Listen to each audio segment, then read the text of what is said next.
Módulo 2 Noções básicas sobre computação. O módulo de Noções básicas sobre computação é parte integrante do curso de alfabetização digital da Midspace.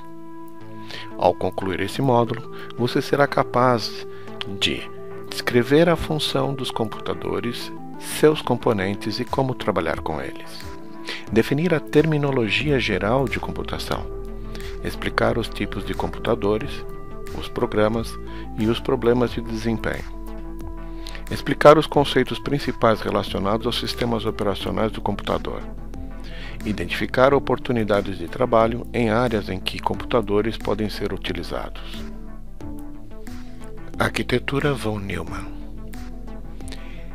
Há aproximadamente 67 anos atrás, os pesquisadores norte-americanos John Eckert e John Macaulay, da Electronic Control Company, revelaram ao mundo o primeiro computador eletrônico digital de larga escala, o ENIAC, Electronic Numerical Integrator and Computer, que quer dizer computador e integrador numérico eletrônico.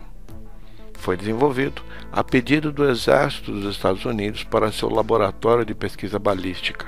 Naquela época, o ENIAC possuía as seguintes características: 30 toneladas de peso, ocupava uma área de aproximadamente 180 metros quadrados, custo de produção algo em torno de $500 mil na época, o que hoje representaria aproximadamente $6 milhões.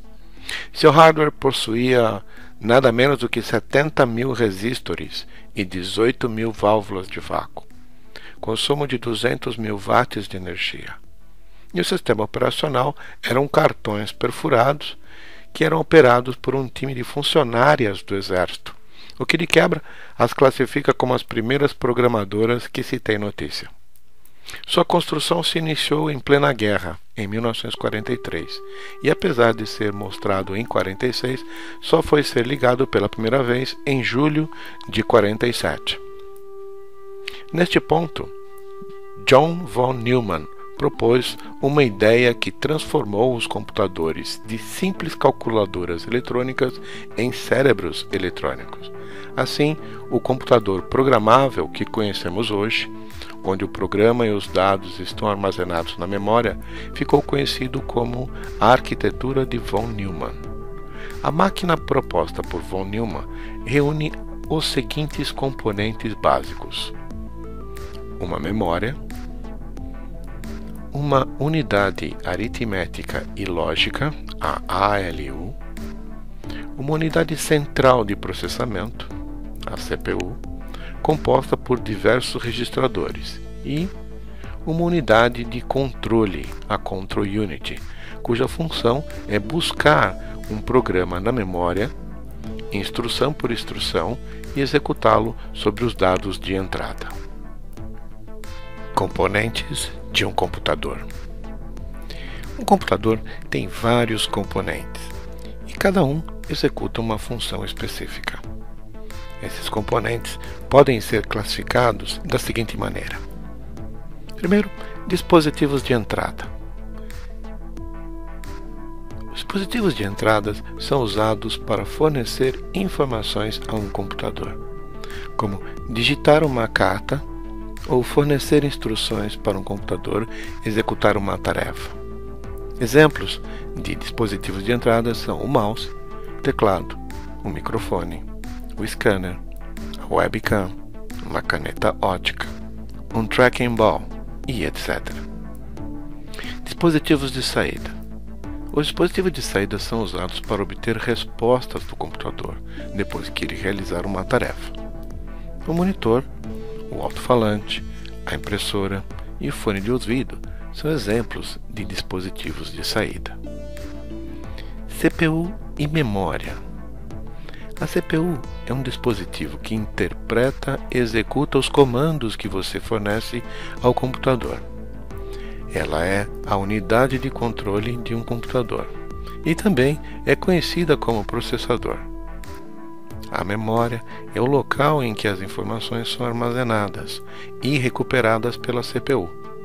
Existem três tipos de memória: a memória RAM, a memória ROM e a memória flash. Depois nós iremos endereçar cada uma delas detalhadamente. A placa-mãe, ou a motherboard.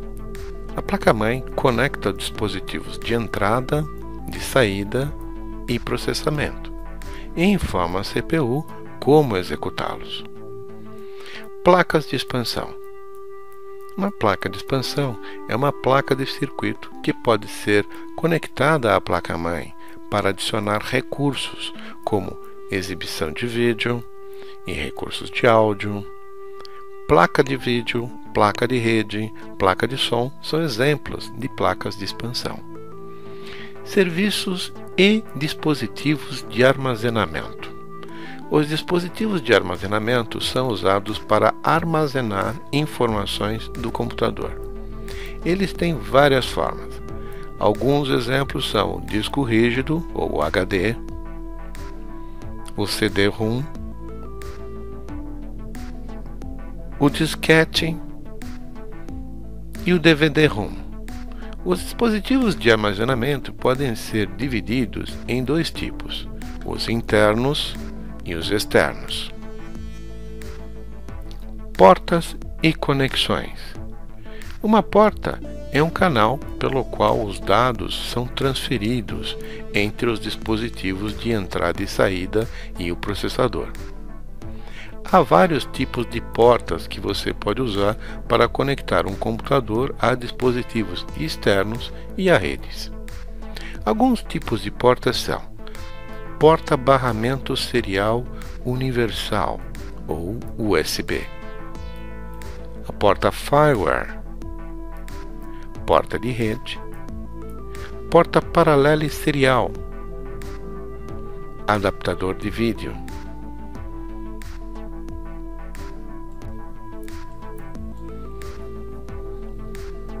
Usando o teclado.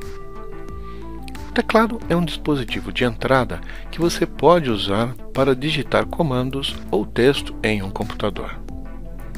Teclados diferentes têm diferentes layouts de teclas. Além disso, as funções de algumas teclas podem variar de acordo com o programa que você estiver utilizando. A maioria dos teclados tem as teclas F1 a F12, que são as teclas de função e podem ser utilizadas para executar funções específicas. Suas funções variam de um programa para o outro. Na maioria dos programas, a função da tecla F1 é acessar o arquivo de ajuda associado a um programa. Teclas como Ctrl ou CTRL, Shift, barra de espaço, ALT ou Alt, Caps Lock e Tab são teclas especiais. As teclas especiais executam funções especiais dependendo de quando e onde são utilizadas. A maioria dos teclados inclui uma tecla especial com o logotipo do Windows. Essa tecla é usada para abrir o menu iniciar ou a tela inicial do Windows, ou ainda ser utilizada em combinação com outra tecla para executar tarefas comuns do Windows. As teclas alfabéticas e numéricas são utilizadas para digitar letras, números, pontuações e outros símbolos. A tecla Enter ou Return pode ser usada para mover o cursor para o início de uma nova linha. Em alguns programas, ela é usada para enviar comandos e confirmar uma tarefa em um computador.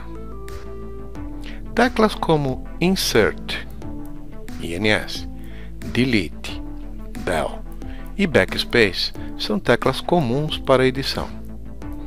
As teclas Delete e Backspace são usadas para remover caracteres digitados, texto e outros objetos, digitados sempre à direita e à esquerda do cursor, respectivamente. A tecla Insert é uma tecla de alternância. Esse tipo de tecla é ativada e desativada sempre que ela for pressionada. Quando a tecla Insert estiver ativada, ela ajuda você a sobrescrever caracteres à direita do cursor. Quando ela estiver desativada, ela ajuda você a inserir caracteres ou texto à direita do cursor, sem sobrescrever os caracteres ou o texto. Teclas como as teclas de direção, Home, End, Page Up e Page Down são teclas de navegação. As teclas de direção são usadas para mover o cursor para cima, para baixo, para a direita e para a esquerda. A tecla Home move o cursor para o início à esquerda de uma linha de texto. A tecla End move o cursor para o final de uma linha de texto. A tecla Page Up é usada para mover uma página para cima e a tecla Page Down é usada para mover uma página para baixo durante a visualização de um documento. A maioria dos teclados tem um teclado numérico localizado do lado direito. Ele apresenta um conjunto de teclas com números de 0 a 9, ponto decimal, símbolos matemáticos e símbolos de navegação. A tecla Numlock deste teclado permite que você alterne entre as teclas numéricas e de navegação.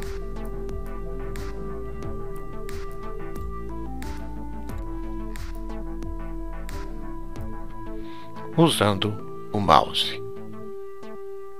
O mouse é um pequeno dispositivo usado para mover, selecionar e abrir itens na tela do seu computador.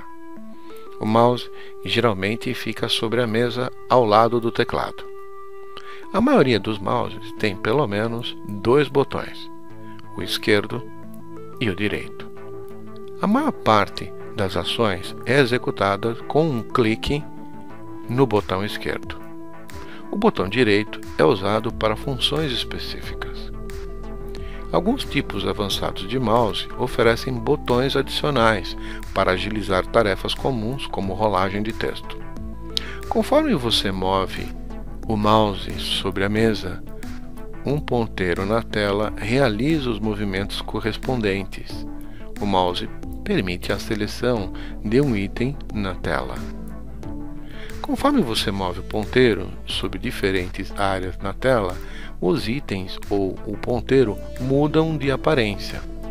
Essas alterações indicam que você pode clicar em um item para abri-lo ou visualizar mais opções. Para abrir um item, posicione o ponteiro sobre ele e em seguida clique duas vezes no botão esquerdo do mouse. Em um documento, você pode usar o mouse para selecionar a posição de início da digitação.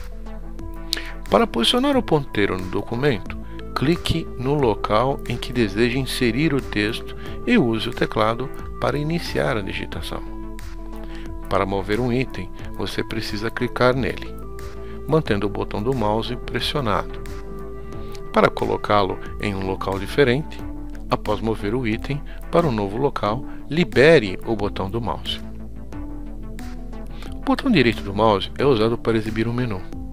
As opções nesse menu incluem a maioria das tarefas comuns, como copiar texto de um local e colá-lo em outro.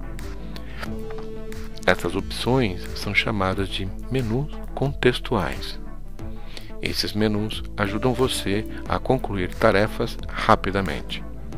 A maioria dos mouses também tem uma roda que ajuda você a rolar documentos ou páginas. Para rolar, coloque seu dedo na roda e role para frente ou para trás. Essa ação move o documento para cima e para baixo na tela do computador.